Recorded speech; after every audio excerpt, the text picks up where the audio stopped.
আগে সোনা পাওয়া যাচ্ছিল দুধে, আর এবারে সেই সোনা পাওয়া গেল মাটির নিচে, মানে একদম সোনার খনি। আলু নয়, ধান নয়, এবার একদম নাকি খাঁটি পিওর সোনা।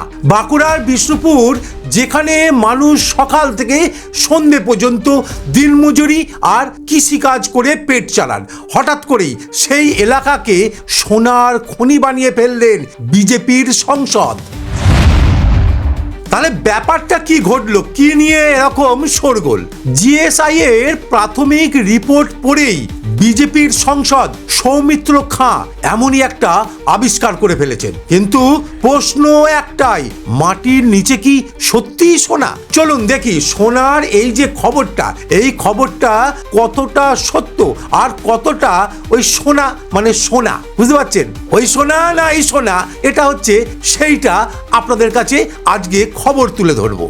রাজ্যসভায় সংসদ তথা বিজেপির রাজ্য সভাপতি সৌমিক ভট্টাচার্য একটা প্রশ্ন করেছিলেন। সেই প্রশ্নের জবাবে কেন্দ্রীয় কয়লা মন্ত্রী জি কিষাণ রেড্ডি ভারতীয় ভূবৈজ্ঞানিক যে সর্বেক্ষণ, মানে জিওলজিক্যাল সার্ভে অফ ইন্ডিয়ার এর যে গত 5 বছরে যা সমীক্ষা, এই রাজ্যের কিছু সমীক্ষার রিপোর্ট সেখানে পেশ করেন। সেই রিপোর্টে তিনি উল্লেখ করেন এই বাঁকুড়ার কথা। বাঁকুড়া ছাড়াও কিন্তু ঝাড়গ্রাম, পুরুলিয়া, দার্জিলিং, কালিম্পং এর মতন কিছু জায়গায় প্রাথমিক একটা সমীক্ষা চলেছিল। সেই সমীক্ষায় নাকি বেরিয়েছিল সোনা মিললেও মিলতে পারে, এমনই বলা হয়েছে। এমন প্রাথমিক পরীক্ষায় কখনো কখনো সোনার উপস্থিতির সম্ভাবনার একটা ইঙ্গিত মেলে। ভূতত্ত্ববিদরা জানাচ্ছেন জিএসআই এর যে খনিজ সমীক্ষার নানা গ্রেড, মানে ওই যে বিভিন্ন স্তরগুলো আছে, সেই পরীক্ষার এখনো যে পরীক্ষাটা হয়েছে সেটা হচ্ছে G4 গ্রেড, বুঝতে পারছেন?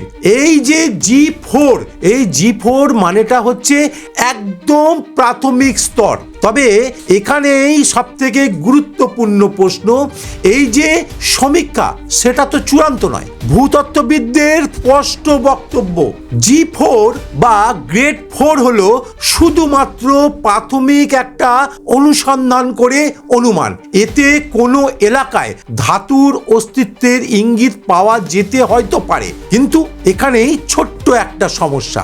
G4 কিন্তু এটা মনে করে না যে ওখানে সোনাই আছে, এটাই নিশ্চিন্ত।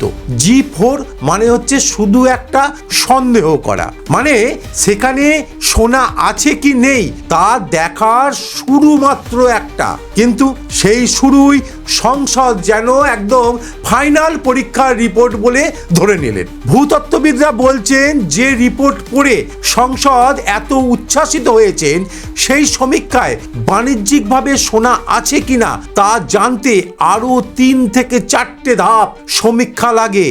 এক ভূবৈজ্ঞানিক তাই ব্যঙ্গাত্মক করে একটা মন্তব্য করেছেন, G4 দেখেই যদি ঘোষণা করা যায় যে ওখানে সোনা আছে, তাহলে তো ভারতের যে মানচিত্র, সেই মানচিত্রটাই তো একটা সোনার খনিতে ভরা। কিন্তু তার দেশের বাড়ির এলাকায় মাটির নিচে সোনা রয়েছে। সমাজ মাধ্যমে এমন দাবি করে বিতর্কের মুখে এখন এই বাঁকুড়ার বিষ্ণুপুরের বিজেপি সাংসদ সৌমিত্র খাঁ মহাশয়। মঙ্গলবার রাতে সমাজ মাধ্যমে সে এই রিপোর্টের ছবি দিয়ে বাঁকুড়ার মাটিতে সোনার সম্ভাবনা রয়েছে জানিয়ে বিশাল গর্ব প্রকাশ করেছেন। এক ভূবিজ্ঞানীর মতে কোনো এলাকায় ধাতু বা খনিজের সংগ্রহ রয়েছে বলার আগে খুঁটিয়ে বহুস্তরীয় একটা সমীক্ষা করতে হয়। কি পরিমাণে রয়েছে, কি অবস্থায় রয়েছে ধাতু, খনিজ রয়েছে, তারও বিচার করতে হয়। আগুপিছু না জেনে প্রাথমিক পরীক্ষার তথ্য এইভাবে ছড়ালে কিন্তু বিভ্রান্তি বাড়বে। সোনার মতন মূল্যবান ধাতুর ক্ষেত্রে এই নিয়ে কিন্তু একটা সতর্কতা এবং বিচক্ষণতা বিশেষ কিন্তু জরুরি। স্থানীয় তৃণমূলের নেতৃত্বের আবার আশঙ্কা, এমন প্রচারে নাকি আইন শৃঙ্খলারও সমস্যা তৈরি হতে পারে। বললেন ওই এলাকার মানুষ মূলত কৃষিকাজ আর দিনমজুরির ওপর নির্ভরশীল। সংসদের বক্তব্যে প্রভাবিত হয়ে কেউ যদি আবার ওই সোনার আশায় মাটি খোঁড়াখুড়ি শুরু করে দেয়, তাহলে তো আবার বড় সমস্যা হতে পারে।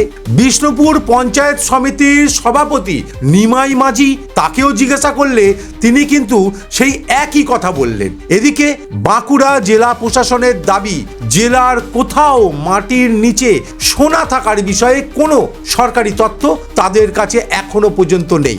জেলা পুলিশের এক কর্তা জানান, সংসদের বাড়ির এলাকায় এখনো কোনো বাড়তি নিরাপত্তা ব্যবস্থার প্রয়োজন হয়নি। কিন্তু এদিকে এই যে বিষয়টা নিয়ে রাজনৈতিক তরজা তো বেশ ভালোই শুরু হয়ে গেছে। বিজেপির যিনি প্রাক্তন রাজ্য সভাপতি দিলীপ ঘোষ, তিনি যিনি বলেছিলেন ওই দুধে সোনা পাওয়া যায়, আর এখানে আবার তিনি কটাক্ষ করছেন, বলছেন ওই কটাক্ষ করে বলছেন সৌমিত্র কি করে জানলো যে সোনার খবর। জানি না, যদি ব্যাপারটা সত্যি হয়, সব জায়গায় এমন সম্পদ তাহলে যদি পাওয়া যেত তাহলে দেশের খুব ভালো হতো। কি বুঝলেন? কিছু বুঝলেন ব্যাপারটা? দুধেতে সোনা ছিল, কোনো প্রবলেম হয়নি, এখন মাটির তলায় সোনা, দিলীপ ঘোষের প্রবলেম। কি আশ্চর্য বিষয় চলছে।